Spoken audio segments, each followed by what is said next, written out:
Welcome to the Wifed Up Now What podcast. This is your millennial marriage management advice, your one-stop shop. So if you are a wife-to-be or a new wife and is trying to figure out how do I manage this marriage that I have gotten myself into, you are in the right place. I'm Coriel. And I am TK. And this is the Grown Woman TV original, okay? The number one, the Big Boss podcast. You already know what to do. Go ahead and like, comment, subscribe. And while you at it, go ahead and get that Roku app. We on there too. Yes. Any place that you can find your favorite podcast, your favorite show, Grown Woman TV is also in that space. And we have a very special guest that's joining us today. We got Dr. Tiffany in the building. Hi. Thank you so much for having me. I'm going to go ahead and let you introduce yourself. And then we're going to have a little fun before we get a little frisky. Okay. For today's show. So very well. Introduce yourself. I am Dr. Tiffany Davis Henry. I'm a licensed psychotherapist. I'm a sex therapist, and I do the things. So I don't even know where to start because it's just so it's a lot. That resume is so long. It's a lot. Lengthy. It's a lot. So I think I originally I'm a sex therapist here in Atlanta. I've hosted TV shows on ABC, The Revolution, a nighttime talk show called All About Sex on TLC.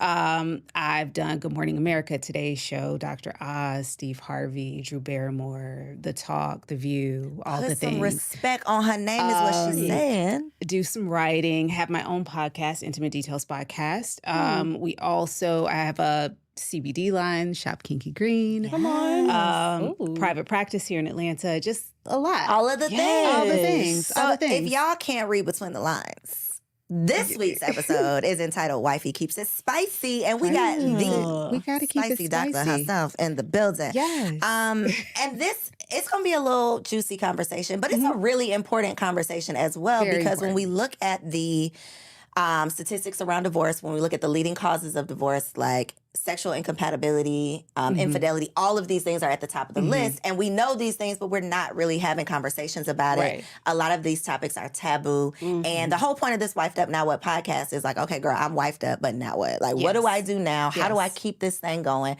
Because we're not trying to be a statistic out here. Okay. But you know what? Kudos to you guys for this ingenious idea, because a lot of people suffer in silence for a lot of different things, whether it's health issues, but certainly when there's trouble in your marriage, a lot of times people don't feel like they have somebody to go to talk about these things. Yeah. So the fact that you're opening the door to these conversations and just creating a space for women to kind of figure these things out before they start having these conversations, I think is key. So kudos to you guys. Thank I you appreciate very much. And I you appreciate the are space. a wife. Yes. And how long have you been in the game? Wow.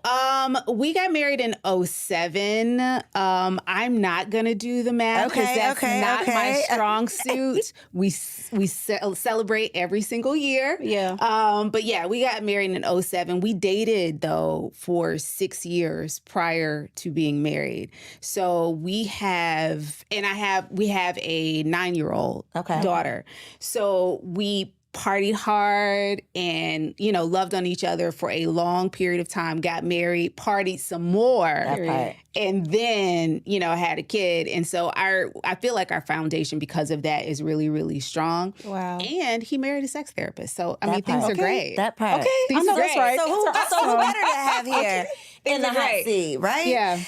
Okay, so there's this funny picture that we're going to show up on the screen somewhere. I'm going to show it to you. Okay. It's not going to show up on that screen. All right. I got this one, though. TK, I got it this time for real. And my question is, because today's topic is all about intimacy. So the question is there a such thing as too close? See, I'm not doing that. I remember this. I'm not doing that. So a double toilet, guys. Is that where you draw the line? No, I drew the line way before that. We didn't even get there. So a double toilet to me, I do feel like there are some things and let me preface this by saying every couple is different. And the line for me may not be the line for you. That is what, we're not even in the same, Not in the same neighborhood. No, not for me personally. However, I don't want to yuck your yum. Okay? If that works for you, and God bless you if you find someone else who that works for. That's fine. That's the thing. Because oftentimes, especially in relationship, we're looking for the wrong thing. And if really that's what you want, those questions need to be asked way earlier in the relationship, because I'm not there, and my husband and I are never going to be there. I have no intention of being there. And if he wants me there, then we need to figure some things out. Y'all got to talk about it. What about you? Girl, what? Can you, no? So yes and no. Okay. Is there such thing as too close? Yeah. I feel too like much intimacy. I do feel like it can. What's the word I'm trying to use? I don't want to know everything so fast. Everything that I don't have to know. Right. I don't need to know what color your poop is. I don't need to know if it's runny or was it hard or was it like. But there are some people that like actually talking about those things. But at the same time, because was your answer that it's subjective, basically? For, I mean, everybody has their thing. Everybody has their thing. Everybody has their kink. Some people get down like that, and that's fine. As long as you're partnered with someone who I hate to say equally yoked, but literally, and as long as you're partnered with someone who gets down like that as well. What comes into my office is someone who is partnered with someone who is not of the same mind and body, and you're trying to coerce or convince them that we should be doing this together, and it's just like that's not my thing. Not necessarily the case. Not necessarily. These conversations are so interesting to me because I've considered myself to be very closed-minded in a lot of areas, and so my initial answer would have been, I think there's a such thing as too close. I think that there are just some things that, and guess what? That's fine. Yeah. That's fine. It's so fine to maintain that boundary. It is, you give So yourself permission to maintain that boundary if that is your boundary. Yeah. It's fine. It reminds me of my mother. She was a very discreet woman. There was one thing that she was like, your man don't need to see you naked all the time. Your man don't need to know when you're on your cycle. Your man doesn't need to know if you use tampon. It was a very discreet, and that was something that I held to a standard. Then I was like, well, sometimes I'm gonna walk around this house naked. If I get out the shower and my panties are in the other room, I'm gonna be naked for a minute. I'm gonna be naked for a little while. And so I feel like my mind is broadening. And these type of conversations, I think, help too. I think what tends to happen, we grow up, and rightfully so, our parents teach us values, right? They give us values. They tell us what's moral and immoral, right? Yeah. It's not until we start getting into our own, smelling ourselves, and starting to kind of using our own brains, right? And starting to think about the world from our own viewpoint and not theirs. And they're coming into that. They're giving you that wisdom based on their own experience. But you hadn't lived yet. You start growing up and living, and then you like, you know what? Damn it, I pay rent here. Okay. Let me make some rules up in this house. My nipples want to feel this air conditioning. Let's go. And this baby gonna get what this. The baby gonna get what he Absolutely. gets. So there's a statistic. Speaking of parents, there's a statistic that says that 67% of new parents report a decline in relationship satisfaction during the first 3 years of a baby's life. AKA, shit is gonna hit the fan once you start having these kids. Once you have a family, 67% of people, these ain't my words, okay? This is 67% of people are saying that they're not as satisfied in their relationship. Are you getting this conversation? I know the answer. It's hilarious. No. What's hilarious to me, this was my dissertation topic. It was low sex desire in women, a comparative study amongst stay-at-home and working mothers. Oh, talk about it, please. And well, here's the thing. This is what I'm a I stay-at-home. found. Are you? I am. Have been for 8 years. Here's the thing. It doesn't matter whether you stay at home or not. You're going to have low sex desire. So all women have low sex desire? Is that the bottom line? Oh my God. At some point, I'm not saying that you do, right? At some point in our lives, the statistic is that 80% of women at some point will have low sex desire. That does not mean, and I think that number is low, actually. I think that at some point we all do. right? And it's dependent on so many different things. It could be dependent on illness. It could be dependent on medication. It could be dependent on hormones. It could be dependent on stress, lack of sleep, depression, the fact that I don't like the person that I'm sleeping with, cheating history. It could be dependent on so many different things. There's so many reasons. And that's what the study ended up finding was there are so many different reasons why a stay-at-home mom might be super exhausted. Number one, her day is 24 hours as opposed to going to work at a job for 8 hours and then coming Clocking home. out. Yeah. Help. Right? So if a stay-at-home mom could get up at 8 or check in at 9 and then be off the clock at 5, she'd have energy for a lot more. I pray my husband tunes in to this podcast. But the fact of the matter is, at 5 o'clock, she's figuring out what dinner is, and at 6 o'clock, she's trying to make sure all the homework and all the homework, for the kids. baths, all of that. Hopefully, she gets to watch her own TV program. Oh, no, maybe, baby. but she's probably continuing doing all of the things that happen. So she ending up working like 12, 14-hour days as opposed to an 8-hour. So to think that at that point, this tap comes on her shoulder and all she wants to do is be left alone and sleep and do what she wants to do. So, I mean, we all experience it. And I think when we start to be honest about that and give ourselves permission to feel how we feel in whatever moment, but also to advocate for ourselves and ask for what we need in the time that we need it. And hopefully we've partnered with someone who recognizes that and is willing to give us that when we need it. Marriage requires so much self-awareness. It does. Because your husband will pick up things about you that you may not even picked up about you. Baby. Like, you don't even know the root of course not. the things to be able to communicate so that he can Of course not. Yeah. Marriage It is a is mirror. one of the most vulnerable positions that we can place ourselves in. And for women like ourselves who are driven, who aren't really used to asking for help or don't want to, depend on someone else, it can be really challenging because what you need in relationship is community. You need help. You need to not have to do it all alone.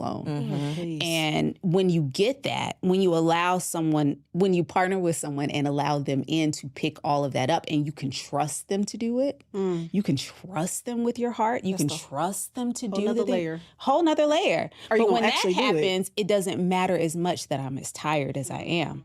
Because you've lifted a weight off of me that now I can actually give you. I have the capacity, I have the room to give you something that you need in this moment as well. I got so much. I saw a clip, and I probably, girl, I sent you 25,000 clips, but I saw a clip that the woman was saying, like, in this stage, in this season, what turns her on, foreplay for her, treat me right. Sure. Help me around this house. Make sure that you done something for these kids. Make sure that you have taken care of something to lighten my load. Like, that's what's going to make me want to take these panties off. Right. That's what's going to get me excited. Not the things that I cared about when I was 21, because I don't care about that anymore. At this season, it really is about that. It is about showing up as a partner. Showing up as a partner, not as just like, well, these are my wife's tasks and these are my tasks.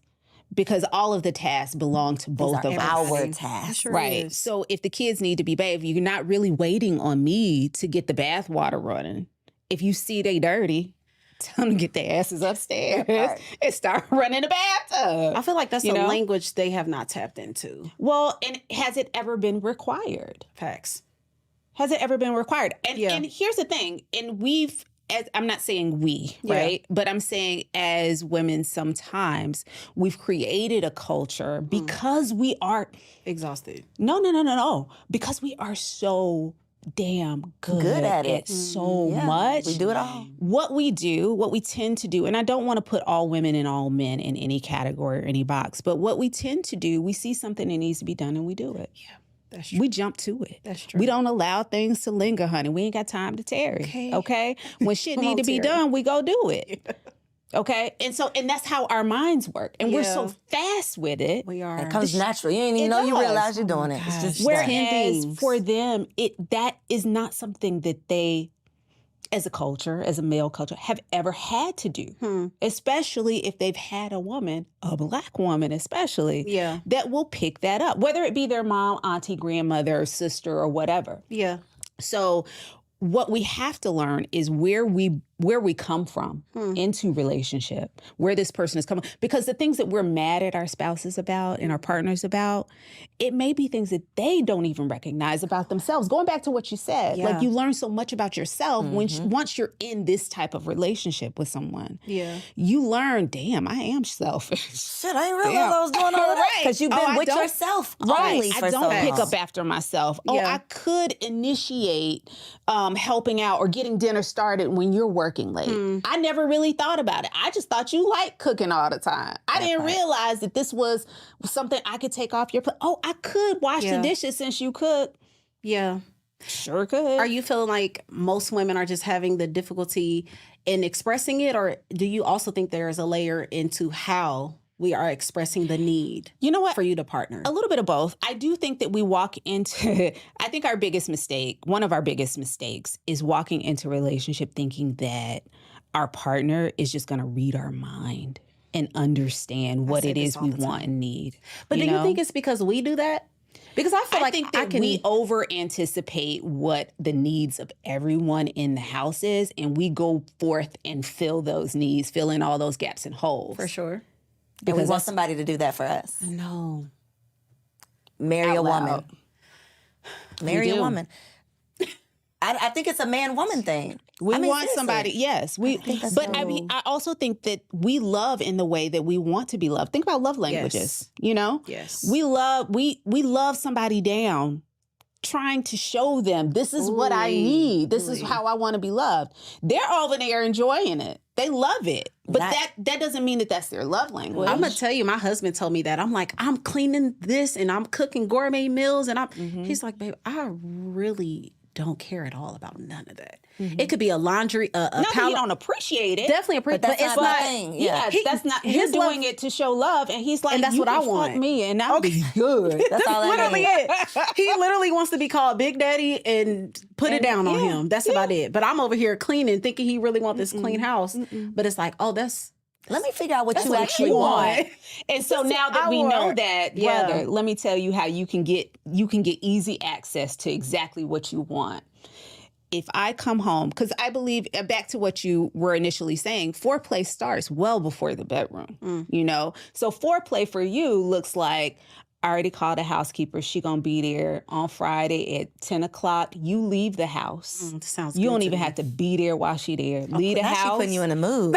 And let me go ahead and get these J's for you, because I heard you when you said you wanted a pair. Just go on over to Nordstrom and pick them up, Yes, because I've ma'am. already ordered them.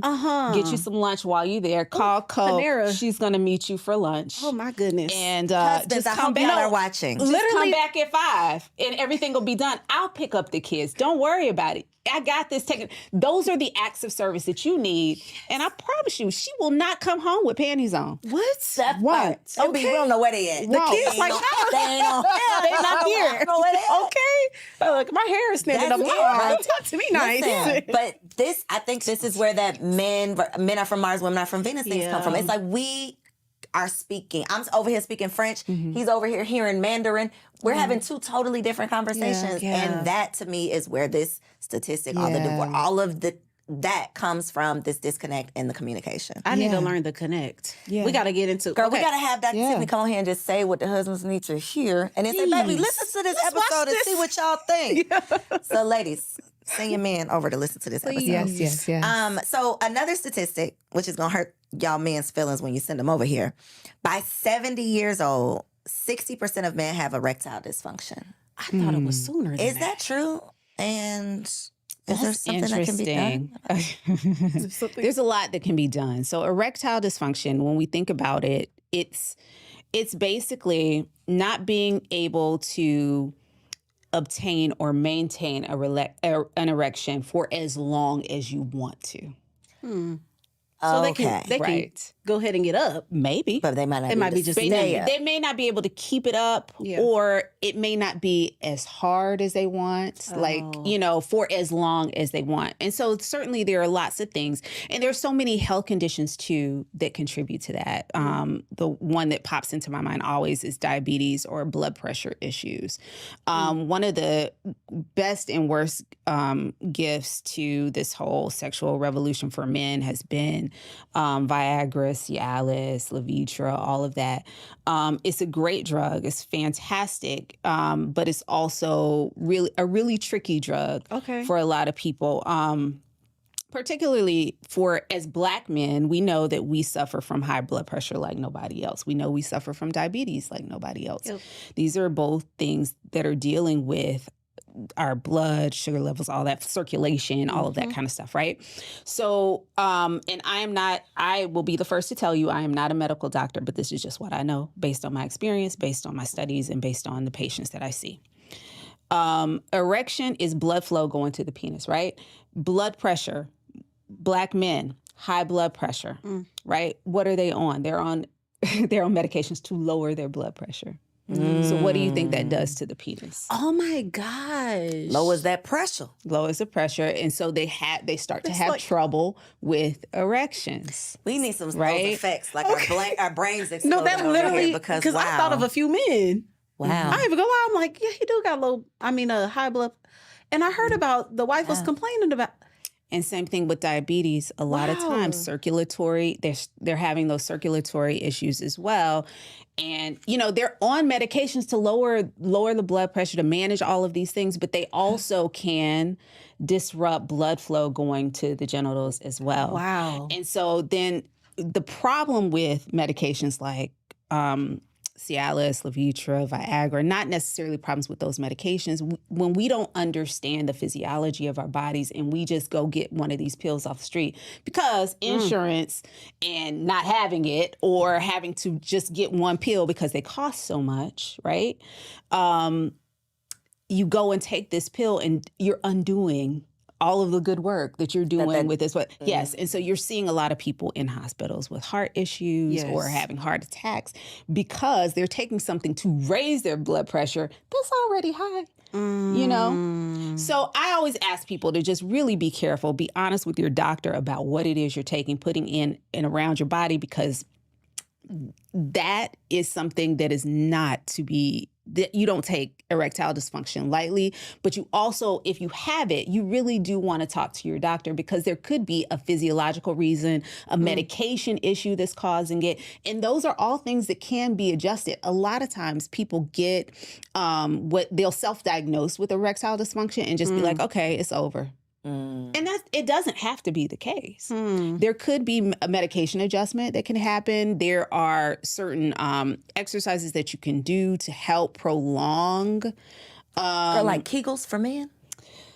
Kinda. Yeah, Kegels will work. I think we have to figure out. So anytime I see someone with a sexual dysfunction of any kind, I'm trying to figure out if it is biological, psychological, or social. Biological meaning, like, let's say there is a medication that I'm on that's causing it, or let's say you have something like high blood pressure or something like that, and that's causing the erections to not be what they're supposed to be. Psychological, perhaps I have performance anxiety. Or a lot of anxiety around just like having not been able to get it up in the past. So now I'm freaked out about it and I just need to work through that. You're stressing yourself out at this point. Right. And then sometimes, like we talked about before, it's a relationship issue. I don't like you. That part.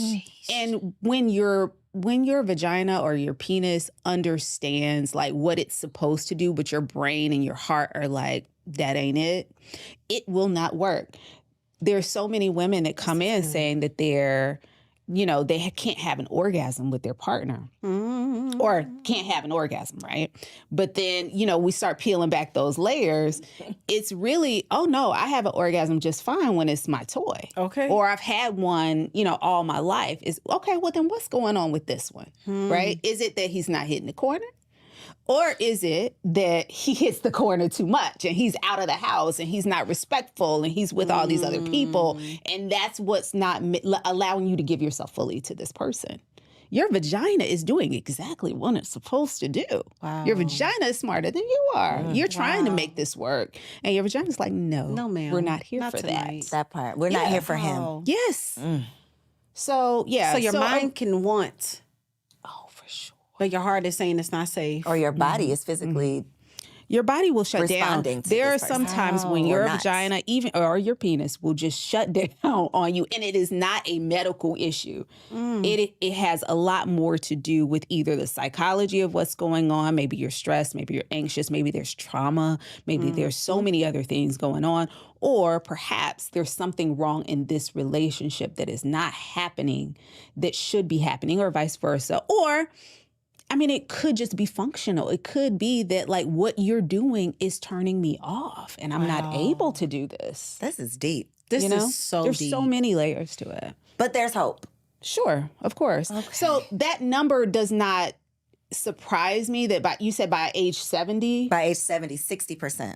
I mean, yeah, we'll have some sort of and I take it about as literally as I take the other statistics about the women, because at some point there's going to be, if you are a Black man in America, at some point your mind is going to be on something else when you want it to be on this person that's in front of you, and your body will fail you and not perform in the way that you want it to. Okay. So if we think about erectile dysfunction, it's just simply, I want my erection to last Strong and long. strong and long, 5 minutes, 7 minutes, 10 minutes, 15. I'm on 5. And it didn't last that long. And I don't know why. And I'm freaking myself out. And that is erectile dysfunction. It is not functioning Was properly. the 5 long or short? The 5 was short. The average from penetration, average penetrative sex lasts about 5 to 7 minutes. That's Are you from surprised? putting the tip in to ejaculation. That does not include foreplay. It doesn't include any of the other stuff. No, I'm not surprised. This just lets That is me know average. people be lying. No, it's not that people be lying. We ain't gonna say that. I ain't gonna put that on nobody's spirit. Women are saying they're having sex for hours. It could be. They're fools. They could be. I don't know who has time for that. Please I stop. don't. Get somebody I else to do don't. it. How y'all vaginas go through that? Here's the thing. Wow. Here's Just what all the- happens. Pound town, What? because they in pound Well, town. first of all, lube is your friend. And if that's what you're into, again, how we started this, we not gonna yuck they yum. Okay, no, right. nothing wrong with Let them lubricant. have your kink. No, Let them have- let you have your kink. You're right. I'm not built for that. You're okay? right. Yeah. You're right. You're right. I'm You're not right. built for At it. all. I got things to do. I'm Do you trying to think go that to most sleep. women are? You feel like women are? No, I think it's definitely a spectrum. I also think that people are doing things to enhance their lovemaking. Got it. So again, like the Viagra, and there's not a I don't want to say that they're bad drugs, because they're doing a world of good for a lot of people. But one of the things that we really have to look at too, when we're talking to young people who've grown up watching porn and don't know how to have adequate relationships and communication and all that stuff. They've grown up watching porn and watching these images of people having sex for long periods of time. So when they come into relationship thinking that sex should and does normally last that long, Yeah. without realizing that that particular performer has taken Viagra in order to last that long. Yeah. Right? Yeah. So now they have a kind of a skewed reality of what their bodies should do. And that's when they go and seek out these things to last longer without realizing like your penis really isn't supposed to do that.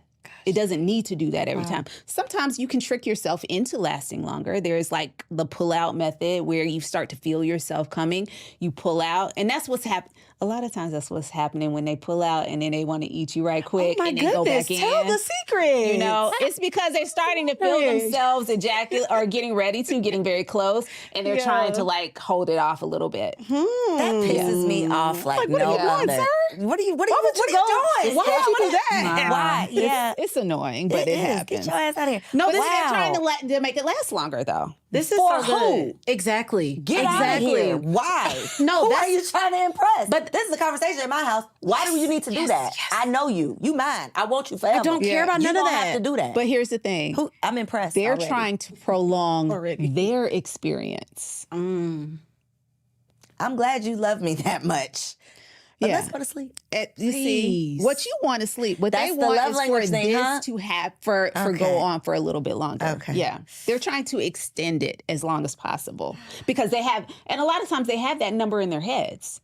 The time? They have that time in their head. They know how long they should. But see, I lose track of time. I don't keep up For with the time. sure. Women but are like, yeah, but no, they have like, I should last longer than whatever time that is. You should not. So I'm going to pull out. I'm going to do some other things to distract and whatever. And then we'll go back in and finish this a little bit later. I feel like it's just so good. If you a minute or less, pump me up. I'm what is that? Well, not literally one, but I'm just saying, like, if you can last for an hour, what is that saying about me? I don't know. That's how I feel. That's a lot of energy. That is a lot. And I love that you brought up the topic of porn. Yeah, dinner. Yeah. A whole meal. A whole entire meal. But I love that you talked about porn because in probably late teens, I was definitely addicted to porn. And so going into my marriage, it was all performance based. Yeah. And I love that we're even having this conversation because I think that even though my husband wasn't addicted to porn or anything like that, he had that number in his mind. And I also had this performance thing in mind. What it should look like, what it should be like, how my body should be, like my boobs don't look like that when I bend over. Right. Hers look like that. But I think this is so good because this opens up the conversation to let off these imaginary standards that we have to keep. And first, I told my gotta husband, recognize that they're imaginary, though. No, that's hard. Yeah, because we're both the realization that this is not real. It's not real. What we saw is not real at all. I done learned about the girls being able. How much? I don't know how much we can say on this podcast. Girl, go ahead. This is your podcast. The girls squirting, having things inserted inside of them to make it splash out. Like so many different. I'm like, everything is fake. And then we had a conversation one day, and I'm like, literally told my husband, I don't want long sex. Like, give me a strong, good little 10 minute session, and I'm straight. When you start going to 30. Who are you doing this? It's just so much freaky talk. I done called you Big Daddy, King, Man of God, Chocolate Nigerian. Like, I don't even have no more vocabulary after this certain amount of time. And any woman that I have talked to, in my experience, most women we just want to feel close. We want to feel intimate. And I think letting off this performance, you got me. Like, you don't have to impress me with even a whole bunch of positions. Right. I don't even think it's about that. I think it is, we have to figure out what it is that they actually need. So intimacy, true intimacy is emotional closeness and physical closeness. It's both of those things together. And I'm going to speak in very general terms, right? A lot of times what we need is emotional closeness. For sure. That's our need. In order to feel loved, we need to have that emotional connectedness. For men, they need physical closeness in order to feel loved. So a lot of times that need, that skin hunger, that wanting to just be with you in a physical way is a reassurance that you love them. That's what lets them know. For us, like you said, I could take a leave after whatever amount of time, whatever you enter your own amount of time. But if you will talk to me, if we can communicate well, if you understand that I'm tired and you're like, no, sit down on the couch. I got it. Let me do this. Let me put the kids to bed. That makes us feel closer and more loved, right? So what we have to start doing is really, and it goes back to what you said about language too, we have to speak to them in their language in order for them to feel loved. So if what he needs in order to feel loved is the sex. That's so deep. Your message I don't necessarily need it to go long, but I do understand that what you need right now is me. And I'm going to be here for you. Now, after whatever your cutoff time is, I can't come up with nothing else. Okay. It's over. I got no more. Like you said, I got no more vocabulary. Okay. All right. There's some lube on the side of the bed. If it's dry, it's not even. It's not because I don't love you. Yeah. Okay. I'm here. Yeah. But understand that in order for me to do that, it works both ways. I have to be able to tell you because they can't read our minds. Yeah.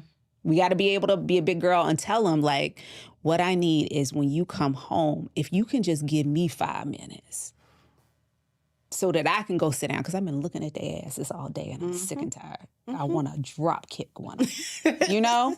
If you could just take them in the other room for me for 5 minutes, God, all night long. Then I'll feel sexy. Yes. Okay, for sure. Then Absolutely. maybe I'll feel sexy. Do you feel pressure to like, because you mentioned it even, Yeah. you know, he married a sex therapist, so it's all good. Is there something that comes along with being a sex therapist? Like, do you always have to be in the mood? No. No, I have to be me. I know that's right. I have to be his wife. I have to be a woman. I have to be, you know, I have to work. I have to, we the same, you know?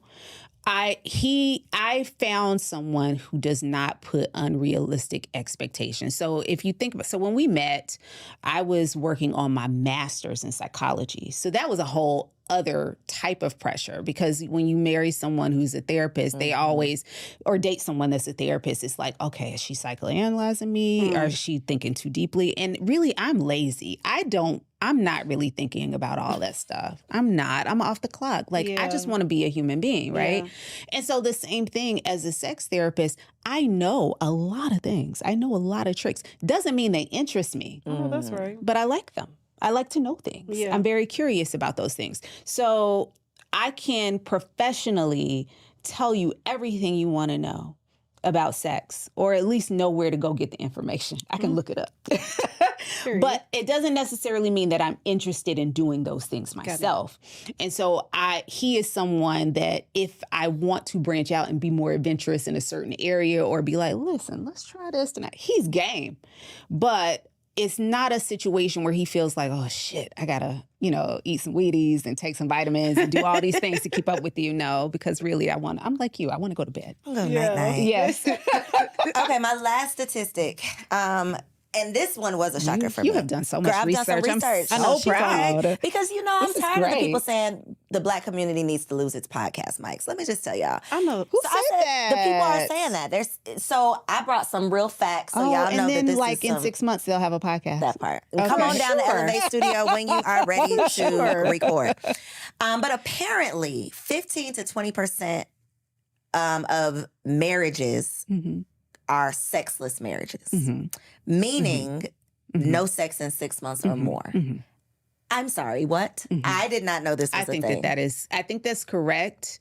Not sure about the number, but there are plenty of people out here living in marriages where they have not had sex for 6 months or more. Yes, absolutely. Positively the case. Great friends, good co-parents, sometimes bad co-parents, but yes, living in the same house. Not cheating, just not having sex, for sure. 1,000%, yes. So tell me how you feel about these reasons why, reasons for sexless marriage. Intimacy, confidence issues, spouses with differing desires, asexuality, and infidelity. All of it. All of it. I see all of it. I've seen cross-dressing, like one person is cross-dressing and the person doesn't understand. I've seen the infidelity and we can't bounce back from it. I've seen I had a performance issue and now I just don't want to try anymore because I don't believe that this is going to work. I've seen just getting older and injury. My back or I got sciatica or whatever it is, and this isn't, and I can't do it. There are so many people that just give up on having a sexual relationship because of incompatibility or because of we want two different things, but choose to stay in a relationship for various reasons. Maybe it's finances. Maybe it's I really love and care about this person. Maybe I don't believe in divorce or, there's so many reasons, but you would be so surprised. I'm sure, you said, there are so many people living in sexless marriages that are okay with it too. That part. That are okay with it. There are some that are in it and are not okay. And then we have to work. And those are the ones that make it to the office, quite frankly. But there are some that are content being in that relationship. That number is actually low to me. You think so? I thought it was higher. You think more people are not having sex in their Absolutely. marriages? I'm talking about close, in people that know. Yeah. So where does asexuality come into this? I really would like to know that. And can you define it for the people who are unfamiliar? So I really love for asexual folks to define how they, express their sexuality, because I'm probably going to butcher this. But it means not really, let's say not really feeling sexual in any kind of way. Like sex is not of interest to me. It's not something that I think I think that for the most part, the women in this room, right, we have a certain level of sexuality that we walk into. We own, right? We carry around with us. We know, like, there are things that we wear that might make us feel sexy. There are things about our bodies that we love and appreciate and know are just like, okay. Someone who identifies as asexual does not necessarily walk into a space with that same presentation and or feeling. And that is that's their walk. That's how they feel. And so I think that, when you fall in love with someone who does not identify as asexual and who is very much a sexual being and wants to be intimate in a physical way, it can be very challenging because you have needs and you have very basic needs that you only want your partner to fulfill. And the challenging part is you're asking your partner to do something that they are uncomfortable with and that does not meet their needs. And it's a very challenging dynamic. You see that often? I don't see that often. What I see more often than not is because if someone is asexual or they identify as asexual, they're not coming to me for a fix. They're fine with it. It's the people around them that aren't fine with it. Yeah. The people who want to have sex with them. Right. They're fine. But it's like being in a relationship with someone who wants something of you that you can't give. So what I think is really, what is even more common is something that you said is having a desire discrepancy, where I am a high desire partner but my partner's desire is lower than mine. We're not at the same place. And that is super common. I would say that's more common than anything. And that's and the beauty about that is that our desire is going to change at different points in our lives. Agreed. So at some point, I might be the higher desire partner. Yeah. Where I want it all the time and my partner's desire is lower than mine. And then there are going to be shifts in our relationship where now I don't want it ever. Please don't touch me. Yeah. And you're tapping me on my shoulder every night. Yeah. So we have to understand that lower desire does not mean I have low sex desire. It's just lower than my partner's. Okay. But that could definitely cause some stress. It definitely does. It definitely does. But what we have to do, so I like to use this kind of analogy, and this is great that you have a visual component to your podcast, right? So if you think about this line here being normal, right? And somebody in the relationship has a desire that is way up here. My desire is still normal. And yours is high. But to this person up here, it's going to feel like mine is low. Right? And it's really unreasonable to ask, let me pull these back down. If we're both normal and this person is low, like truly low sex desire, like I never think about it, never want to have it, it's not of interest to me, I don't even want my desire to be any higher, low, right? It's just as unreasonable for me to ask this person here to come all the way down to here. Think about that. To not have sex anymore. Right. That's unreasonable, right? What we want to do is ask both of you to move a little bit and create kind of a new normal for your relationship. Understanding that sometimes I'm not necessarily going to want to do it, but I understand that in order for you to feel loved, I got to come up a little bit. And I also have to understand that every time I want to have sex, you're not going to want to. Yeah. And I just need to go in the bathroom and jack off. Or whatever it is you do, There are going to be times when we have to meet somewhere in the middle, and I'm not going to always be able to come up here, and I can't expect you to come down here. That part. Yeah. It's reasonable for you to be exactly where you are. Speaking of coming to a place of compromising, so if your husband is high, you're low, is there any practical things that you can share that could enhance lifestyle changes, habits, any gems you can drop to us that could help assist? much. We've gone through so much. I think having honest conversations about what you want and don't want is key, right? And being upfront about that, trying to get the embarrassing stuff out of the way. It's a weird like homework exercise, but I love telling people to come up with these always, sometimes, and never lists. Like always, let's create a list of things that we're always going to do. Yeah. Like oral sex is never going to be a problem. I'm never going to say no to that. I'm always going to do it. Sometimes Is this real? Yeah, I'm like, for you, no. your life? No. Oh, okay. I mean, do Is I? that your rule? Yeah, you're like, No, I'm I don't always. have any. I don't have those rules. Okay, I don't have those rules. I'm just throwing things out. Bomb. That is. I will kudos never to say you. no to giving you. To giving you head. I would never Works say. both ways. I mean, I feel like your husband's never gonna say no, right? No. Yeah. Wow. Your husband's Never. never gonna say no. But No. That's bomb. that is No. good No. for y'all. I mean, it happens. I mean, it's automatic. So, I know that's right. So, but then there are going to be some things like I'm trying to think of something like I'm not into anal sex, but I know you like it. So sometimes, right, on your birthday This is or heavy, ma'am. on, This is heavy, ma'am. but not on a school. I can say that can happen sometimes. This is not my personal list. I got you. I'm just saying. I'm throwing things out there, right?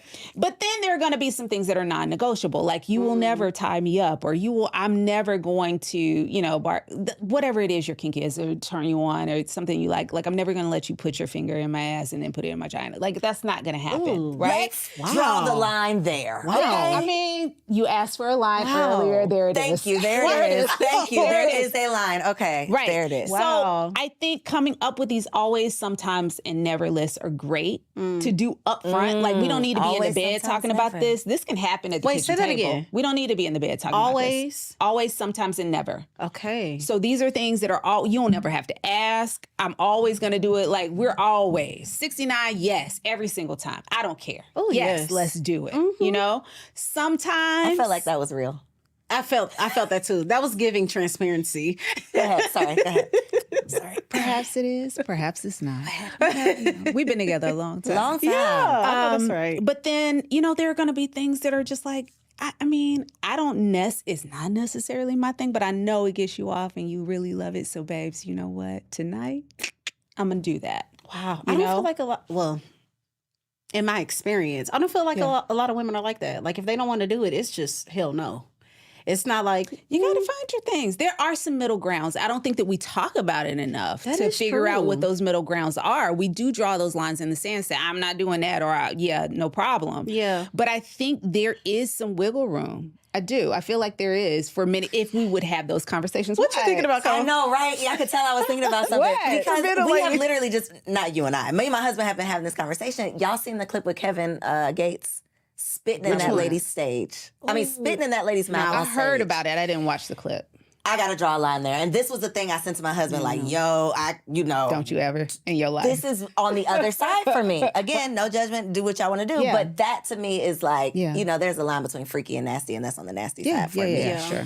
That what made me think. I mean, you made me Never? think of that with your Yes. always, sometimes, never. Because Yes, that's that's in my good. never. That's it. And that's, Kyle. Yeah. and that's perfectly fine. And I hope that he knows that before he attempts said to do that. that part. Yeah. That's why we got to talk. Well, you can't wait and have these conversations After it's done. after it's done or in the midst of or right before. Don't have these conversations in the bed. These should be things when y'all are taking that long drive somewhere, start having those conversations. when Like, the pressure isn't on to That's do so it in the good. moment. Right. I need to You know? I think I'm gonna You need to revisit think this that. comp. You gonna revisit it? Yeah.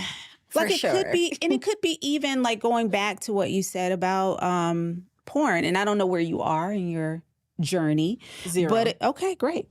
So it could be like, that might be a never for you. Yeah. Like I'm never, like, do not introduce that. I can't do that. I don't want to go there again. That could be on your never list. It also might be, I'm not putting this on you, it could be on your sometimes list. Like if, anniversary. yeah, maybe. Whatever works for you. Yeah. You guys have to figure out what works for you. So knowing that there are so many different desires, Sure. and obviously we're two different people coming into this relationship. Yes. Everything is different about us for the most part. For including what you said earlier, that you're coming into the relationship with like your parents, grandparents, great grandparents, all the stuff, all the values, everything that they've instilled in you, the church that you might not even understand. Right. All and don't in agree your with ear. either. Right. All in your ear. Yeah. Everything is coming in. Everything you learned and didn't learn. Things your friends have told you that you assumed were real, but wasn't. Things you watched on TV and porn, all that kind of stuff. Yes, I'm sorry. No. That's No, good. that's great. All of it's coming in with you. So getting out of your head is a real thing. That was advice I got from a therapist a long time ago. I am a very much so in my head type of person. So as a wife, serves you well. It does in some areas. In a lot of areas, it serves me well. In other areas, like being, what's the word? My inhibitions. Yes. You know, just being free. I've never had the wild party night where I'm just like, ooh, woke up the next day, like Don't hangover. remember. I'm not that girl. Do you want to have that? I would like to have a wild, with my husband, I would like to have a wild night. Okay. So for women like me who are in their head too much, what advice do you have? Because wifey trying to keep it spicy. Sure. I don't want to be a prude. And I've married this man at this point. You know, I can do the crazy stuff now. Yeah, you How can. do I do it? That's such a good question. You can. So what you're asking is something that I think a lot of women struggle with, and that is kind of just letting go. Part of it comes with time, and letting go is a choice. It is a distinct choice that we make to turn that part of ourselves off that is cautious, that is the overthinker, that is methodical, and that like caution to. And why I say it serves you well, because it absolutely does, right? It's gotten you very far in your life. I wonder though if the overthinking maybe in the past has how it served you in relationships. Or disserved you. Right. And so you finally are matched and partnered with someone where you have to get comfortable with the I don't have to always be ...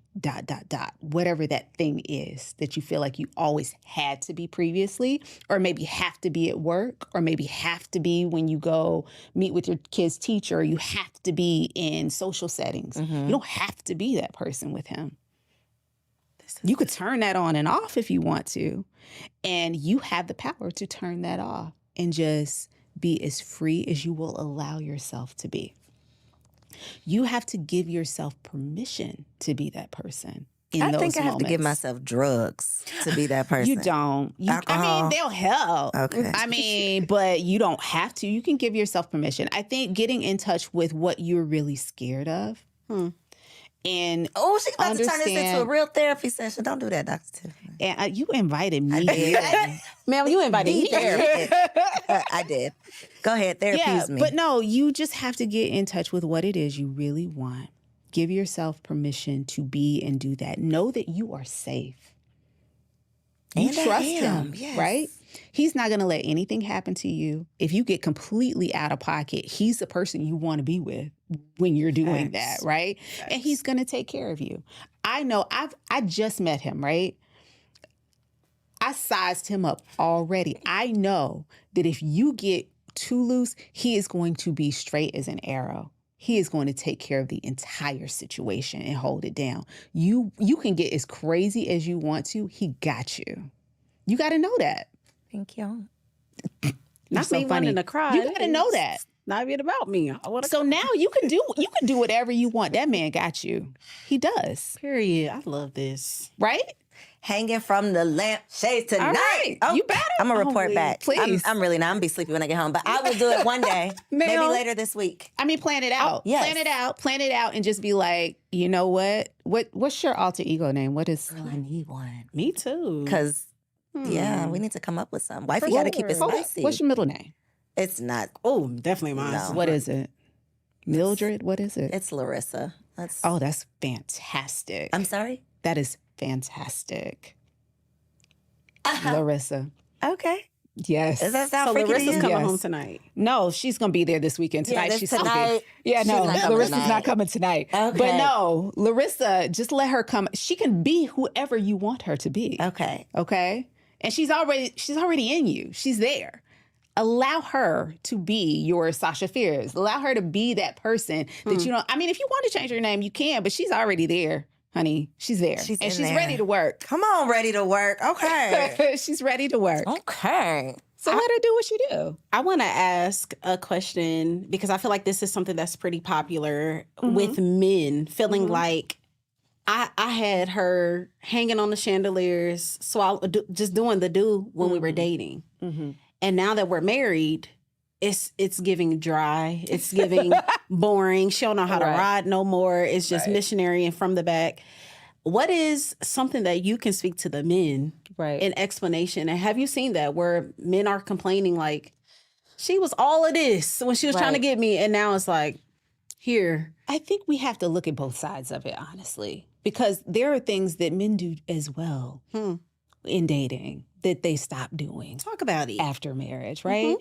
I think growth is, as we grow, we change. I am not the same person that I was 10 years ago. I'm not the same person that I was 5 years ago. Yeah. I would like to think I'm not the same person that I was 2 years ago. For sure. I've grown. I've changed. I have more responsibilities. I have more bills. I have other things on my mind. What tends to happen is we go into relationship and go into marriage thinking that that we're going to remain that same person for the rest of our lives and do those same things. Like, my knees don't allow me to do the things I was doing when I was, you know what I mean? For sure. My body won't let me do those things. When I think about the things I did, I'm like, I was up there that How? long. Right. That's crazy. I wish. How? And get a quarter of that And time. so I think the expectation is unrealistic. I also think it's unfair because I think we change as we age.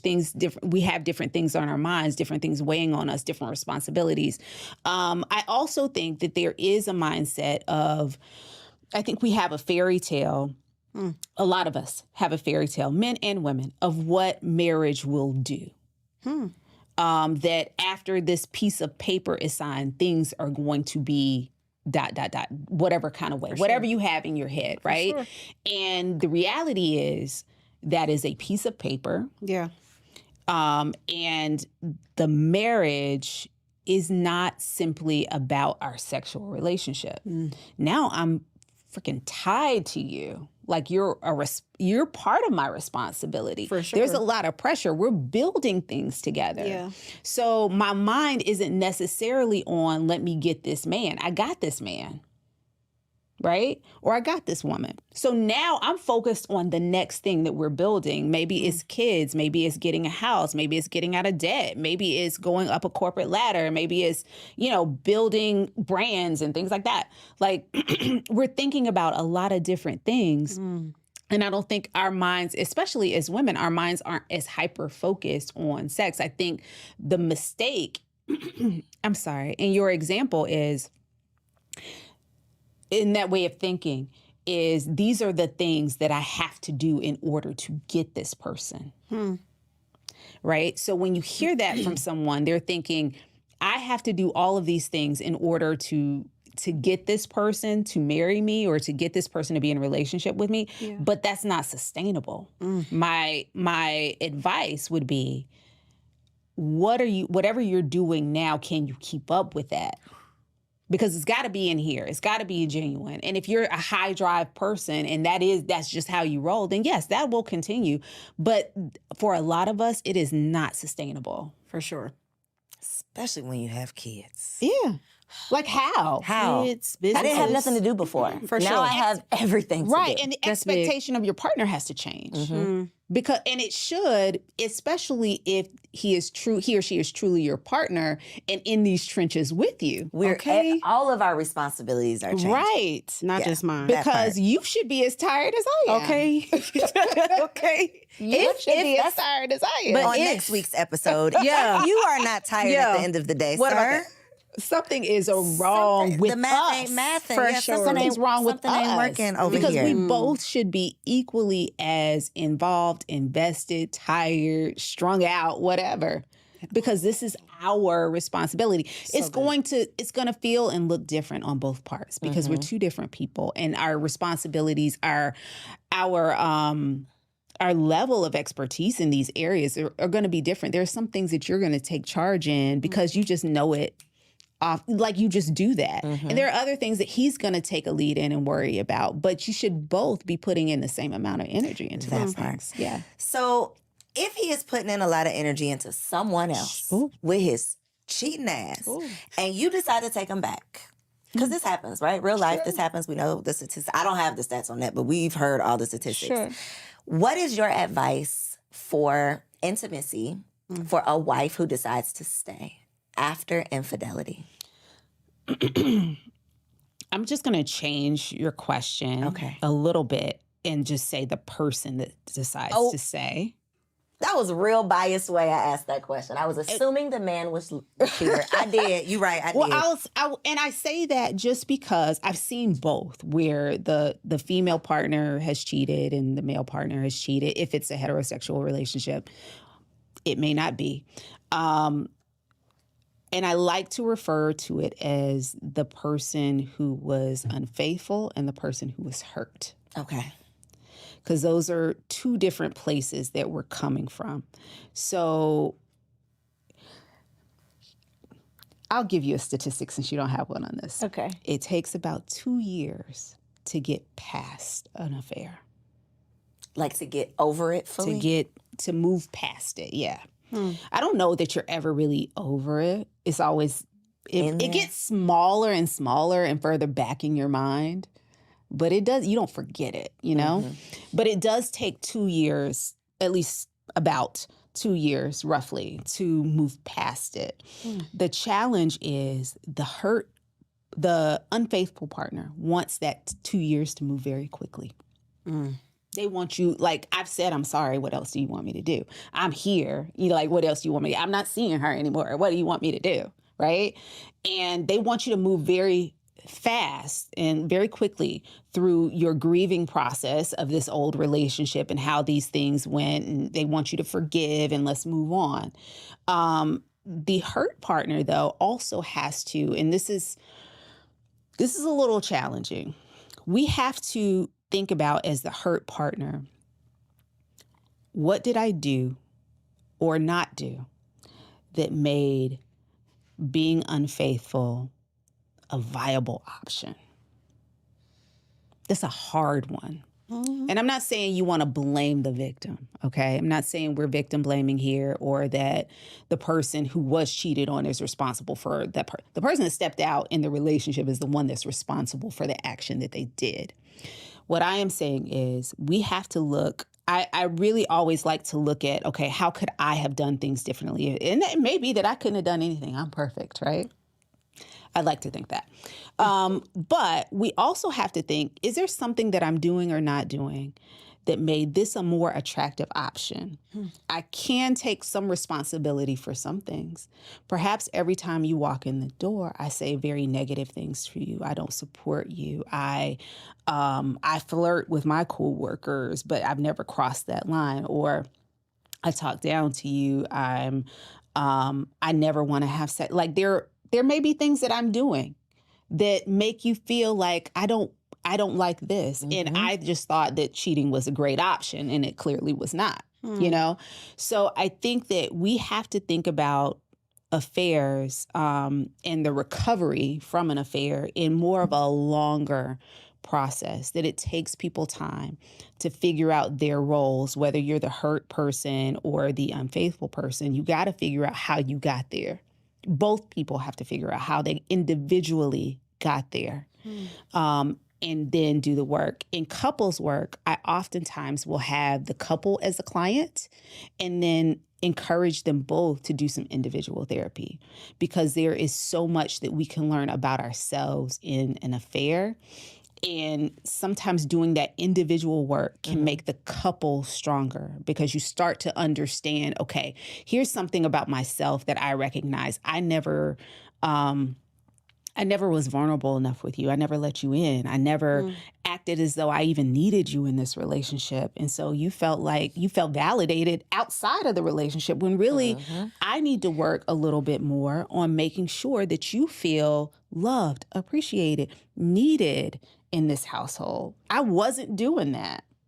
So I'm not saying you should have cheated or that I understand why you did, but I do know I could have probably been a better support for you. Wow. Now that's some grown woman-ish right there. Super grown. Grown. Super duper grown. But that takes a lot of work. And this is why it's Golly. not going to be over. Like, they want you to forgive them real quick. Immediately. Like, Today. I said I'm sorry. So like, what the else? first, You know? I have, thankfully, I mean, I got cheated on in college, but that don't count. So I've never been in a real adult, relationship and gone through something like this. But I can just imagine if I decide to stay, the first time we have sex again, what I can just imagine what that would be so like. Many things. I'm thinking, and I'm already in my head person, Yeah. so I can just imagine how tough that would be. Gosh, It's tough to even get to the point of having that That's what first I sexual imagine. experience, right? And then you're thinking, okay, especially if there's so many layers to this, right? Because what if their quote unquote reason, right? The reason that they tell you that they had the affair is because, well, our sex isn't great. Now I'm thinking about, my performance. Now I got performance anxiety. Now I'm thinking, what should I do? What did she do? That part. Why did you like this person as opposed, like, how do I compare? Like, what do I do? Again, this is why the individual component of therapy So they is need so therapy important. as the answer. Y'all need to take yourselves down to therapy. I would love to see them on somebody's couch. I know that's right. Okay. Yeah. It's got to be tough to get yourself out of that. Now, here's the thing about couples therapy and repair work after an affair. You got to make sure that both people want the same thing. Because a lot of people come into therapy think with one person foot out the door, like, I'm just doing this because this person wants to do it. Yeah. But I'm already out. Is there a majority of the time who that person is? What do you mean? Who usually wants to do the work? The unfaithful person or the hurt person? I don't think there's a majority. Okay. Like, sometimes I would say probably if the unfaithful person wants to save the primary relationship, then yeah, they're like really pushing. We can go to therapy. that But makes what happens a lot of times is the hurt person had been asking them to go prior to getting caught. Right? I've been trying to get this person in. They would never come. They say, we don't need it. We have the tools. I'm not interested. This is not, I don't want to. Then once they get caught and I'm threatening to leave, oh yeah, let's go to Now therapy. we'll go to, it's got to be No, we're not going to use therapy that way. That's not what it's for. I want to dig a little deeper. Because then it's manipulation. Yes. that part. Agree. Yes. I want to dig a little deeper on a little spicier tip. Yes. Do you feel like there is a such thing as intimacy getting boring? And do you feel like it should be encouraged to try new things? Do you think it should be encouraged to get a new toy, try an edible, try a new position? I don't think there's anything wrong with any of that. Yeah. I feel like everything you just said is like fair game if both individuals want to do that, if they're open to doing that, right? And then we go back to the sometimes, always, and never. We might have to make a whole new list for that, right? Maybe there's some things that, like, I've never tried an edible having sex, or I've never even tried edibles, period. How about we try them one night and just see how that part goes? Okay. Yeah. And then we'll see if we can add sex into it. Because if I've never had it before, I don't know how my body's even going to respond to it. Yeah. Yeah, I agree. Go ahead. I was going to say, like, there are some things, I've had conversations with women that they didn't even know they liked a certain kink until they tried it. Until we just tried it. It's like, oh my gosh, I love being chained up. Yeah.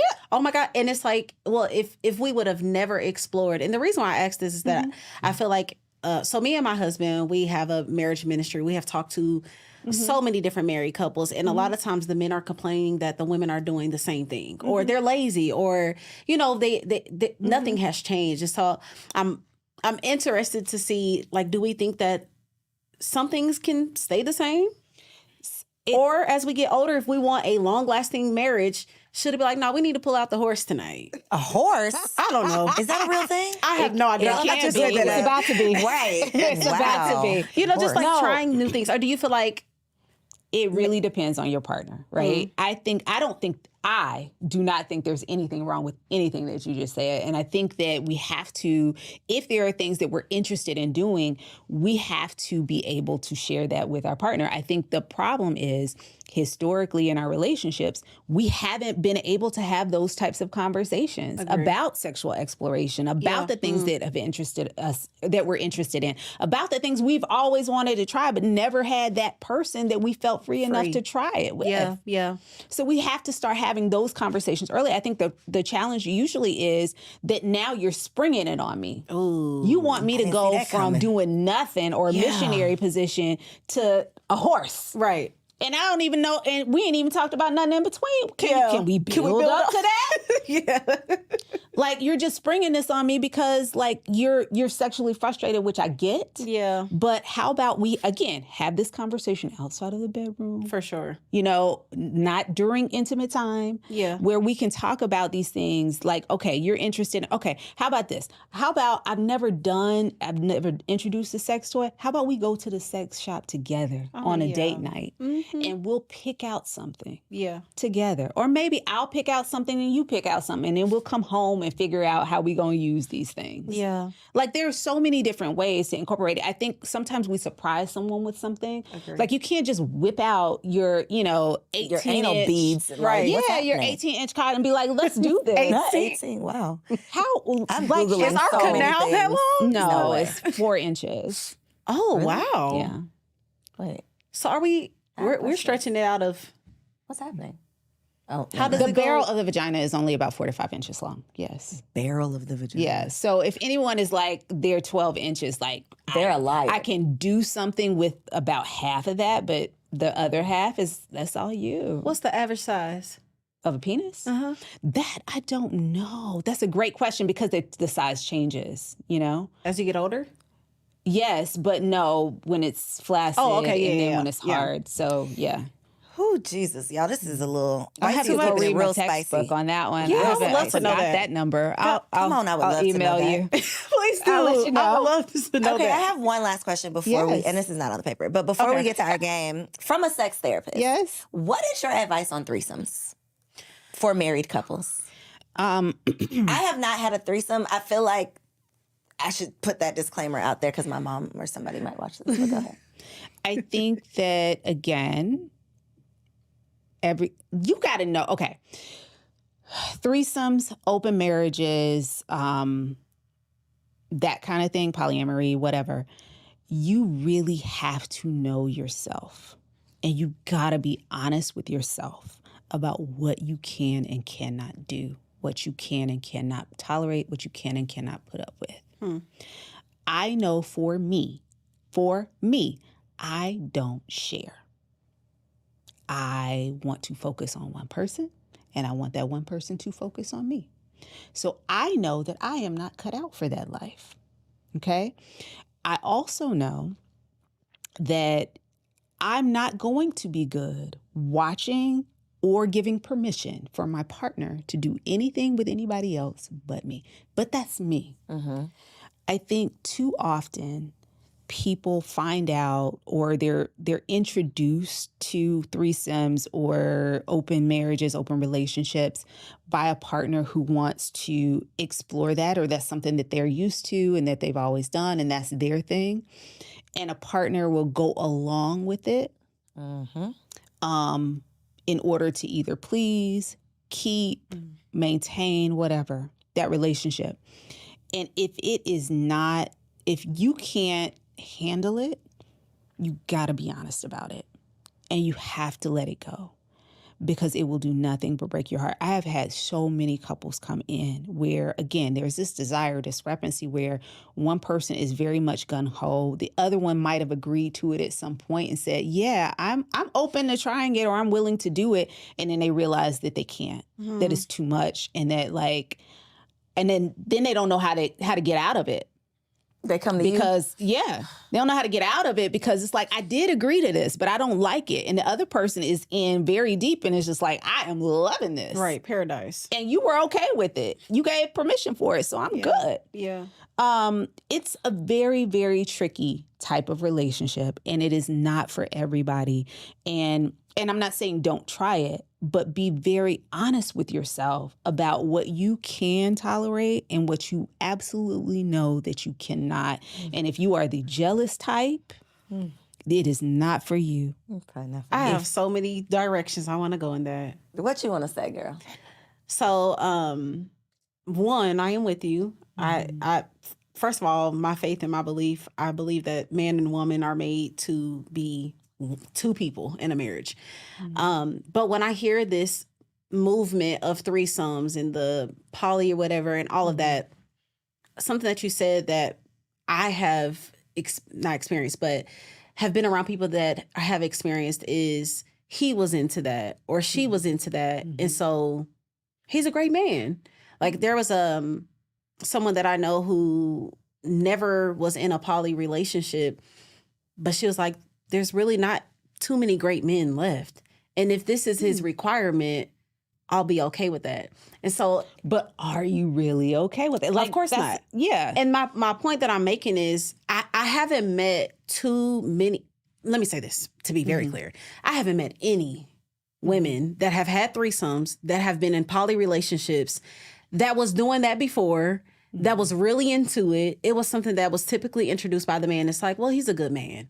And I'm going to leave this because he just want to, what can this really hurt? And so it's been interesting learning that women are doing it more and more. But as I talk to them, they're really not necessarily happy. don't want to do it. And so there's this thing where I'm like, are we lying to ourselves? What gets me though is what the person that allows you or wants you to do something that you're not comfortable doing. That really is pushing and going so hard for you to be committed to something that is tearing you up inside. Yeah. You know? Because that doesn't feel like love to me. Yeah. And if It they really can't read doesn't. the room, Yeah. what kind of relationship is this? Yeah. Yeah. So I've seen the other side. I don't know if y'all saw the Brother Husbands, the show, where it's the one wife with multiple husbands. Oh no. And all of y'all gotta look them up. It's on TLC. Check it out. It is mind blowing.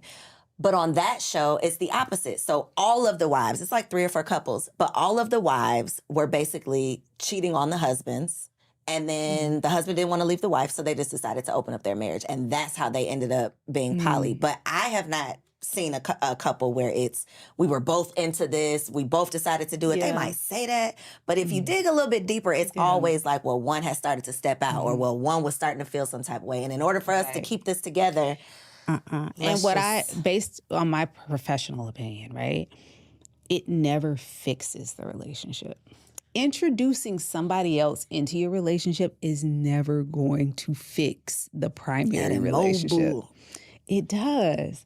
So that's game right there. Please. That is very game. much so. If if your person says, I think we need to have an open relationship because that will solve our issue. Yeah. It won't. It absolutely he playing in will your not. face, or he or she. I need to stop. Yeah. It's like Okay. that. I'm Right. sorry. Only He or men she cheat according is to playing. God. Yeah. Black men don't cheat. That's the thing, Yeah. right? Okay, it's game time, guys. All right. Ooh. Oh, sorry. Thank you. Okay. Ooh. So, fun. Dr. No, you Tiff- get one. Oh, I No, get you get one? one. Oh, Yes. it's It's- yep. Okay. Oh. We're playing Okay. Have Fun Have fun or everyone. Run. We don't have any sound effects, so that's why I had to Okay, do that. great. In So- post, you can fix that in Exactly, right? post. There you So go. I'm going to read a statement. This is for my single ladies out there who are interested in becoming wives, right? okay. So put yourself in this position. We aunties right now, okay? Oh. Big sis. Oh, I didn't You realize. big sis. Yeah, I'm You like, you not I'm auntie. not You auntie big yet. sis. But they come to you and they're like, yo, I am dealing with the man who, and then we're giving them advice. Got it. Have fun or run. Okay. Got it. I love it. So, auntie, I'm dating this man. He doesn't want to take me to his best friend's wedding because it's out of town and he doesn't feel comfortable yet. Should I run or have fun? That's so vague. It's very vague. It is because you don't know how long How they've been long? dating. That's my first question. Yeah, I don't know Okay. how long y'all are. Yeah, I don't know how long y'all have been dating. I think that it's fine. Like if y'all have been together for 3-4 years, then problemo. For sure. But if it's been 6 months, like he don't know you that well, and you don't know him that well, and like have fun with your girlfriends that weekend and Relax. make him miss you. For sure. Let him know that you're having fun that weekend while he's gone. And yeah. Family is a big have deal. fun. Yeah, it like is. meeting to me, because I know some people, they done met 10 girlfriends and boyfriends. My family met 2 people, and the first one was a mistake. So we take meeting family. We work out or not, mama gonna be mama, daddy gonna be daddy, boyfriend. Right. I mean, not boyfriend, but best friend is gonna be best friend. I'm not introducing to no little floozy. So depending on how long they've been dating. Yes. Okay. Yeah, I think so. Okay. Okay, so I'm dating somebody, but they think marriage is unnecessary because you don't need the government all up in your business. Oh, okay. Run or have fun. I know I'm like half. I would say run. Okay. And I'm saying run because you guys don't want the same thing. Okay. Yes. So you want to be married. This person is telling you that they do not. And so you kind of need to not be there. This is the same thing as far as poly and threesomes and everything. Like, It's hard. we're forcing, It's hard. but like we're literally Yeah. forcing. I'm forcing you to be faithful And to it me. doesn't work. It Well, never works. So in Yes. this case, If marriage is your requirement, if you're bendy on that, then what if it force was the goal. So what Exactly. if it is a let me not misquote any religions because y'all will cancel me for that. But there are some religions, right, that do not require government To be paperwork to be married. So if you are of a faith that has a spiritual marriage or something like Ceremony. that, does that change y'all's answer? But does he want to even do that? Yeah, so he just doesn't want the government in their Paper. business. He doesn't not want to be with you. It's not that he's So not it's committed Oprah to and you. Stedman. Like, It's Oprah and Stedman. Y'all can be together just wanna forever. He be- just don't want the government in his business. I'm going to say have fun, niece. That's what I'm going to say. I'm going to say have fun only because this is an actual conversation that me and my husband had. And we definitely wanted to get married. We were both like, but do we, we're a little conspiracy theorists a little bit. But we were on the same page with that. too. right. So and see, that's the thing, though. Y'all Same were page. on the same page. Same page. Y'all but were on the same we page. both did get off that page. I did. Yeah, So I yeah, like yes. this makes me want to. If you're on my the same mind, page, I'm fine with it. It's when Trying to force somebody. Yeah, because what happens is we tend to think like it's like I can get you to come over to my side, and you can't. The person has to go willingly. They have to go when they want to go. And if he ain't want to go, then just can't let him drag go. Let him go. I just have so many questions because I feel like there's some things like if you're my business partner, we got to be in a contract for a building that we both like. We won't double or second guess that. It's like Right. I got to get this money. Yeah. But when it comes to a family I'm going to raise with you, children that I'm going to push out of my vagina for you and put my life on the line, that's when it's like, ooh, government. And it's like, well, the government was involved when you got the building. The government was involved when you talked to your lawyer about the products that you have with the other business. And now it's all of a sudden this big government thing. And for some people, I get it, but there's always something that I want to ask, like, what pain point did you have that made you feel a way about that? Even when it comes to, okay, off topic. Even when it comes to a God conversation or a specific religion conversation, and people are like ready to bash something that's like, tell me your pain point in that. Why are we thinking that way about that? Because we can, if I look at your other life, you're doing certain practices that are spiritual. You're doing certain things that are government paper involved. It's like a who hurt you type of thing. Yeah. I just want to ask that sometimes because it's like, now, especially if There's it's a a man. reason why the line is there. Yeah. There's What a made you reason come For up sure. with this? It's the same thing as like why a man won't post his woman, but he'll post his new car. Oh, I don't like the people in my business with my relate. But when you bought that new house, you was ready to show that off. Right. When you bought the new car, you was ready to show that off. Am I enough of a prized possession that you can't do that for me too? Perhaps not. Exactly.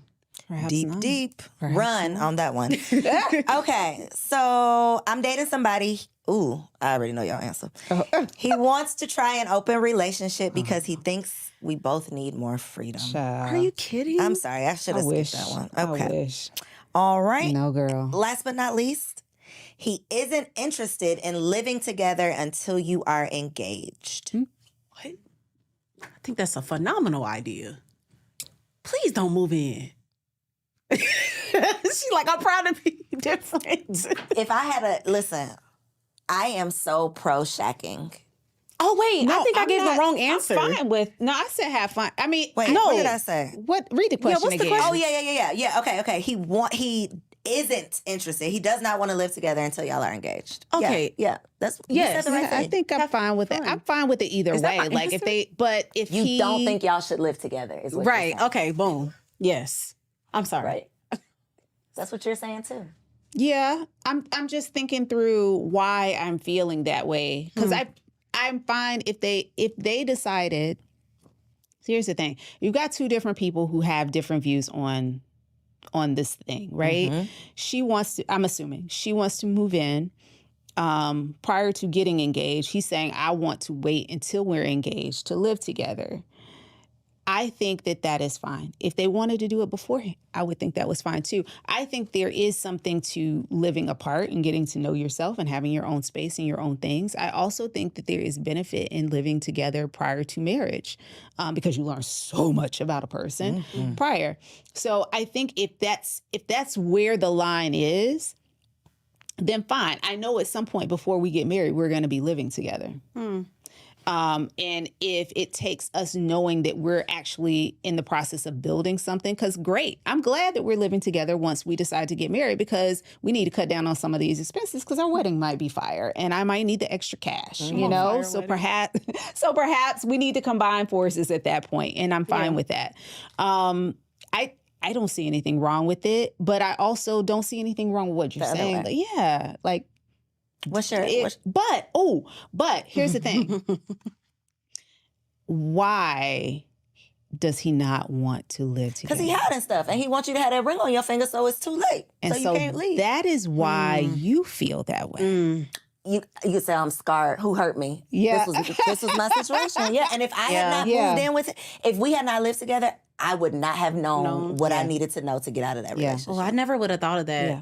Like that's making me change. Okay, no. Yeah. That's the why. It's the why. It's the why. Why is a big. You got to know the why, because if it's just a blanket, like I just want us to, have our own thing. Like it could be like maybe I've had roommates all my life and I've never lived alone, and I just want the next 6 months, a year to like finally be on my own, get accustomed to paying my own bills and not having to split with someone, to know that I got it, to not even worry. I just want to walk around my house naked. Yeah. I want to live by myself. Because who says, like, what if this is flip-flopped? And it was a female that said, until a ring is on my finger, I don't want to live with anybody because I want to be in my own space. Like, I think it's fine. Yeah.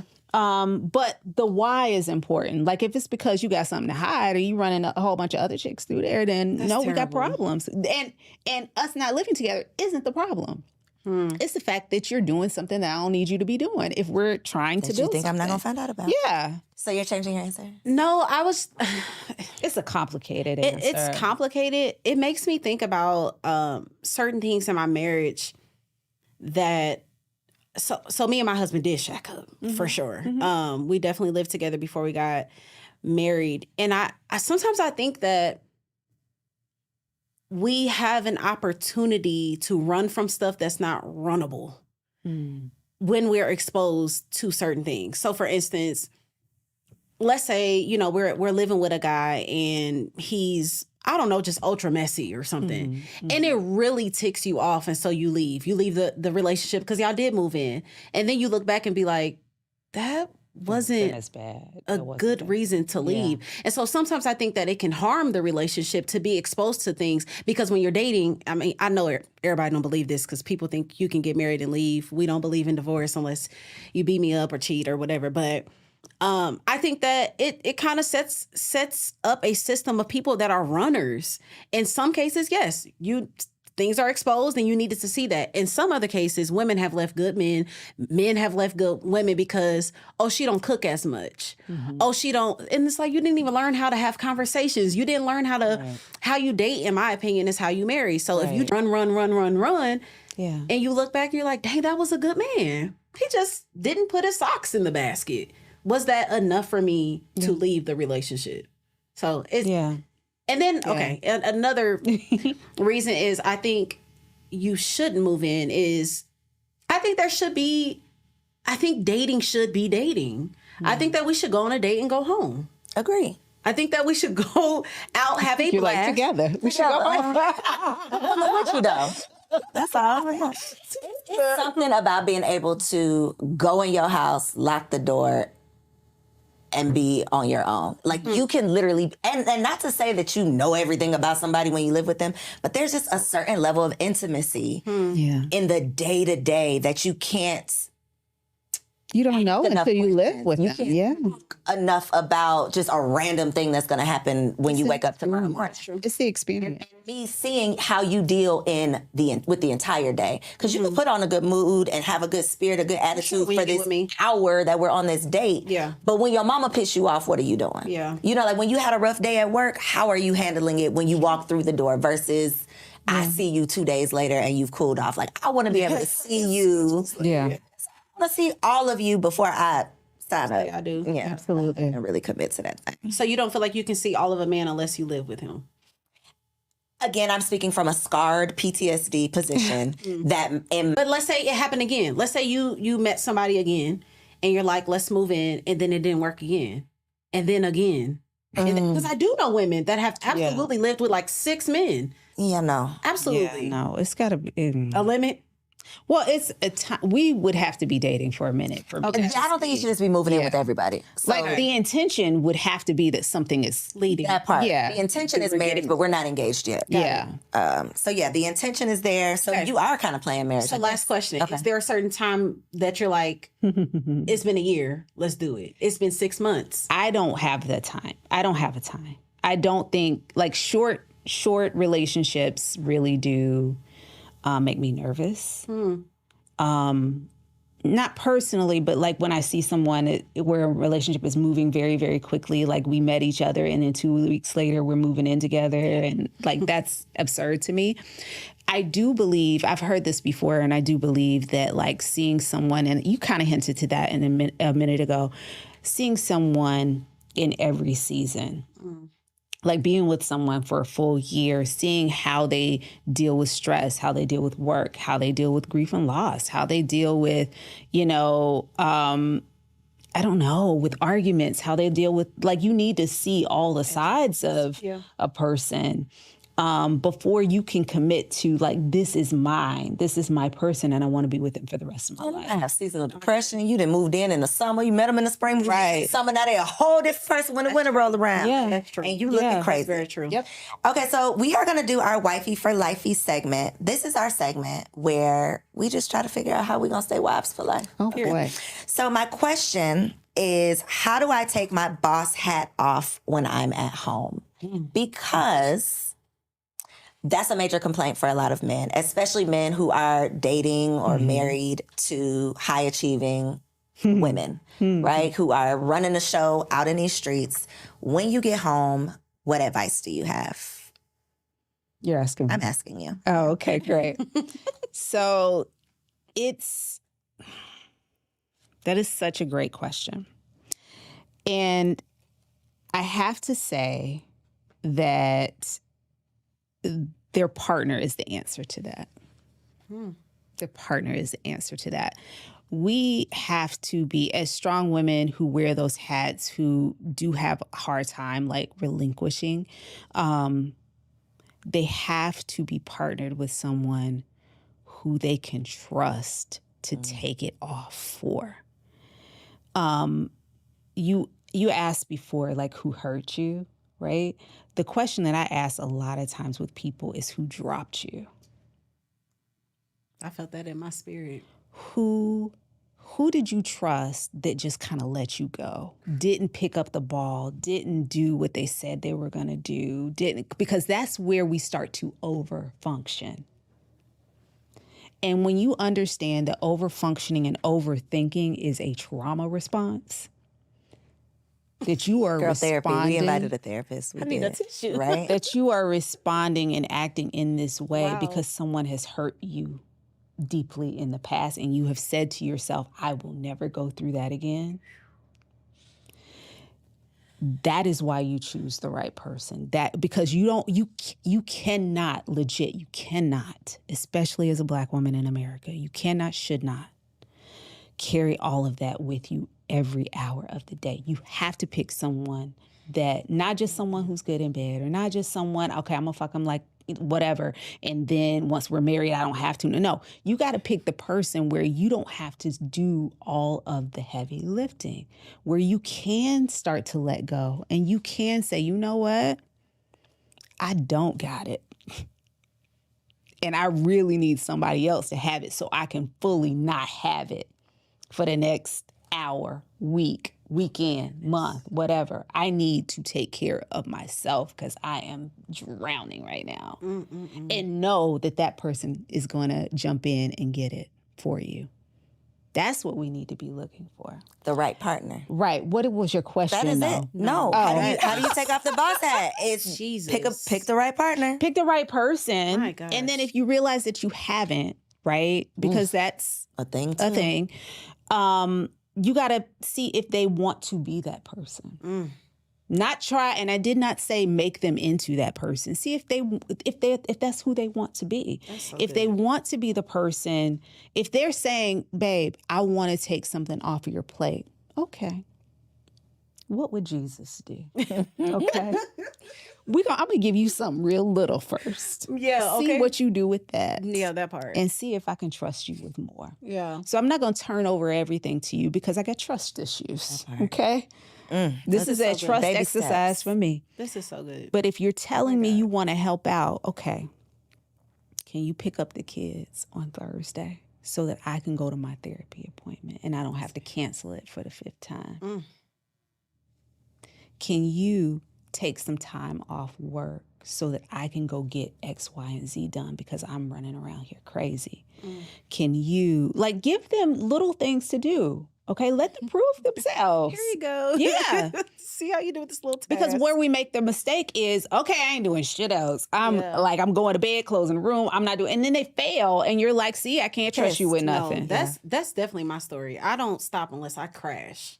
Like, it's a hard stop. And what we learn as we get older is that crashing comes more frequently and it's more disastrous. Every time. It's more catastrophic. More often.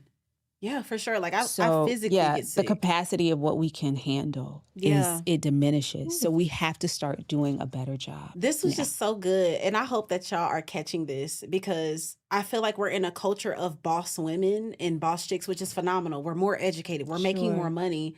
But as you said, it also can be a trauma response.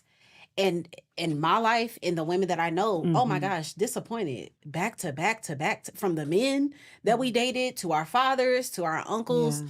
And we get to a place where we're just like, you know what? I know who won't fail me. And we literally don't stop until our body physically fails us.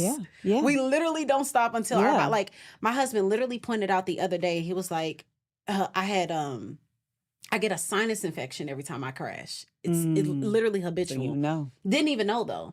My husband pointed it out. He said, do you know that every single time, so I edit our podcast, speak, I don't even have the time to list the things. Homeschool my kids, co-op, I'm moving like crazy. God bless. And then I added a new task on and my husband was looking at me. He didn't say too much. He was just like, this is not about to be good. Get sick out of nowhere. Yeah. Literally just out of nowhere. He's like, do you know this happens every time you just are in overdrive? And so I have a question for this. Yeah. For us women that have a difficulty working through trauma, abandonment, being dropped, how do we even encourage ourselves to ask more for help? Because I ask once I crash. It is definitely something that you have to practice. It does not come naturally to us, these types of women. And it is something you have to actively pursue. You have to start doing it. And it's not going to be easy. I think that therapy helps, and talking these kinds of conversations help because you have someone that reminds you that you're not doing it alone, that reminds you, hey, you have a partner. Your partner has said, ask me. Here I am. Yeah. And they, again, can't read minds, so they're not going to volunteer to take something off your plate. And their hands have probably been smacked the last time they tried to take something off your plate. So they're just waiting on you, right? Well, it's the smacking hand part. They're just waiting on you to tell them what to do because they don't want to do it wrong. Yeah. Right? That's big. So they don't jump in and help and take over. How you wash the dishes and don't wipe the counters? See? Y'all, then I just asked my husband to do something that's that I was major. dreading I asking him to understand. do. And he Yes. texted me yesterday and was like, I love this new job I'm doing. Something that was like annoying to me, was such a bother. And I was like, okay, I literally cannot do this. Please do this for me. And he is so happy to be doing it. Yeah. So let That's the man. big. So I gotta stop slapping his hand because I was slapping that hand like a little bit. Get your ass, I'll figure it out. Yeah. But they need to be needed. That's so Yes, good. we So all good. need to be needed. We all need to feel needed, for sure. I feel like we got our wifey keeps it spicy. Do you have some more spice? Because our last segment is supposed to be wifey keeps it spicy, but you have given us so much spice. really I has. mean, So full. I'm sitting here thinking of something. You got something else in that No, treasure chest, huh? no. I'm done, child. I'm done. Y'all done wore me out You tonight. woe out. Y'all done we wore all me wore out I was tonight. excited. I'm like, I got Yes, a load you of did, questions. and you did. Look. And you did. You came. You came ready. I'm excited. As the Yes. new wife on the panel, representing for the new news out Okay. here. Okay. Period. How long have you I'm been married excited. now? I feel like you've been married like at least 3 years. Well, thank you. In January will be 3. Oh, fantastic. Coming up I'm on 3 almost January. there. Okay, I'm great. excited. So it's important, though. These conversations are super important because I know I desire to be a wife forever, ever, ever. I didn't know nothing about marriage. And I grew up in a home, my parents were married. I still didn't know nothing about marriage. I still didn't know how to be a wife. I still don't know how to be a wife. I'm Yeah, figuring you're it out. figuring it out. Every day. Because the thing is, you're learning how to be a wife to this man. And what that looks like, anybody that's ever been divorced, like it looks different in every situation. You're learning how to make a home. And how to make a healthy, happy home for your husband, for your babies, for yourself. And it's hard. Yeah. And we are not having enough of these conversations. And so I applaud you guys That's for being where able to do that. wife that therapy. balance comes out. Look, the and answer is therapist. therapy. Listen, and the answer is therapy. Like an outlet. And not waiting until something crashes and burns to do it. But, that might be a whole nother Do you only episode. work with That's sex? huge. Like if people, Oh, no, if no, people no, hear no, this no. and they hear your voice and they're like, I need some of that in my life. Yeah. No. So I work with individuals and couples. Some of them are partnered, some are not. I specialize in sex therapy, but I am classically trained as a mental health clinician. So I work with depression, anxiety, mood disorders, relationship issues. It doesn't necessarily have to be sex, but I specialize in that area. So for the people, and that's for anybody anywhere. They don't have to be in Atlanta. Oh, no, I am licensed in the state of Georgia, so you would Gotcha. need to be receiving mail here. Got you. Okay. For me to That part. No, that's right. for me to So- see you. And right now, I will say I'm not accepting new patients. Okay. But that doesn't mean I won't be. So just check with me. My website for practice is myintimatedetails.com. I'm also on drtiffanytv.com. And I was sitting here thinking a minute ago, and this is why I was laughing. I was like, I forgot like half of my little credentials when you asked me to introduce myself. I'm an intimacy Run it down. coordinator, Go ahead. which I haven't talked about. So part of one of the ways that I transition my career, because I do believe in multiple streams of things, Yes, ma'am. of the coins, I use my expertise in psychology and in sex to do work on camera and also behind the camera. So many of your intimate scenes with nudity, with simulated sex, things like that in television and film, I choreograph those. I work with the actors to make sure those things look real, even though they are not on camera. So what you see on camera it comes a lot of times from obviously the actors and good writing, but also good intimacy coordinators who make sure that it looks as it should on camera. And that's Who what I do. even knew that was going Never on knew. behind the scenes, baby? A real Not at all. production. Wow. Come on. Coaching them. You be coaching them together. Put your leg right we there. Gotta, Put your we hips got up. to, yes. Wow. Well, you got to hide the junk too, and like make Wow. sure that things aren't being seen that they don't want seen. Yeah, and make sure everybody feels safe too, because that is a very vulnerable position to be in. Are people getting turned on the scene? Sometimes it does happen, and it's not like, your body it responds to things, right? You Rubbing can't, and touching. Yeah. So you don't fault someone for that, but you also make sure that we have things in place to help with that. So it may be putting a barrier in between people so that there are things keeping them body parts from touching. Yeah. And then sometimes you just need to kind of, okay, let's take a break for a minute and get cooled off a little bit, and then we can come back and do this at another time. So. Oof. Spicy. I know, Super spicy. Okay, so you gave your website. Yes. Look in this camera right here and tell the people your social media so they can stay connected. Oh, everything is Dr. Tiffany TV. That's DrTiffanie TV. And that is on Instagram. That is on TikTok. It's on YouTube. And then also drtiffanytv.com. Intimate Details Podcast. Intimate Details Podcast. We will be coming back, I believe, in January. We may have some stuff sprinkled in before then, but definitely hard in January. And we really do create an open space, just like you are, for people to come in and talk about the intimate details of their lives, emotionally, physically. We talk about sex. We talk about relationships. We also talk about, so many different things. We've talked about wine.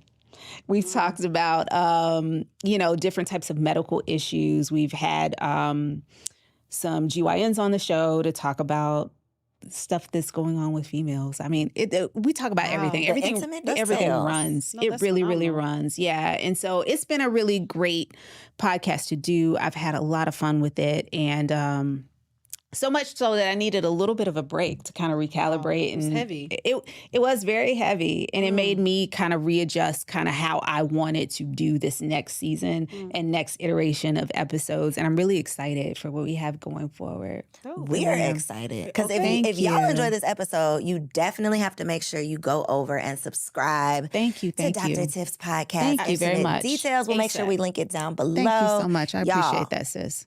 Spice, jalapenos. I want to Yes. see habanero peppers in the comments, Fire okay? sign. Because bomb.com. Yes, yes. If wifey don't know how to keep it spicy after this episode, sis, that ain't your right husband, okay? Okay. Dr. Tiff said if your body ain't responding, it ain't you, boo. It ain't your body, it's your boo.